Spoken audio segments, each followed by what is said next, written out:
ત્યાં ને અમુક અમુક ખીસર ખાઈ આવો.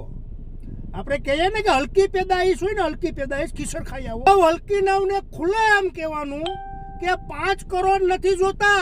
બધા મિત્રોને જય માતાજી, જય સુરેપુરા. દાદા મિત્રો, હાલ જે વિવાદ જામ્યો છે સુરેપુરા ધામ બળદ ભાલ ખાતે, ત્યાંનો એક વિડીયો વાયરલ થયો છે જેમાં કમલેશ જાદવ બાપુને ચેલેન્જ આપે છે. ત્યારે જે લાલભાઈ આહિર છે એના વિડીયો સામે આવ્યો છે ને લાલભાઈ આહિરે એ કમલેશ જાદવને સોખી ભાષામાં જે કહી દીધું છે કે ભાઈ તારી ઓકાત શું છે અને તારે પરસો જોવો હોય તો કેવી રીતે દેખાય એના વિશે આખો વાત કરી છે. આખો વિડીયો હું તમને બતાવવા જઈ રહ્યો છું. તો મિત્રો, વિડીયો ધ્યાનથી જોજો અને સુરેપુરા દાદા ધામ બળદ ભાલ જે આવ્યું છે એને સપોર્ટમાં છો તો પ્લીઝ આ વિડીયો જેટલો બને એટલો શેર કરજો. ચેનલમાં નવા છો તો સબસ્ક્રાઇબ કરી આ વિડીયોને વધુને વધુ શેર કરજો. જોવો આખું રેકોર્ડિંગ. ક્ષત્રિય સમાજમાં પૂરો નથી થતો.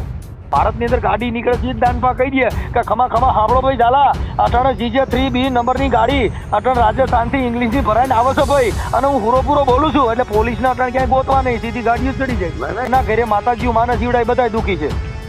દાનપાને કહ્યું ને ભારત અહીંયા ગુજરાતમાં દારૂ આવે છે તો દારૂ ગુજરાતમાં આવતો બંધ થઈ જાય એટલે હમણાં નશાબંધી ક્યાં કરવાની જરૂર, મળે તો પી ને. એક તો ત્યાં તમે જે નશા મુક્તિનું કામ કરો, બરોબર.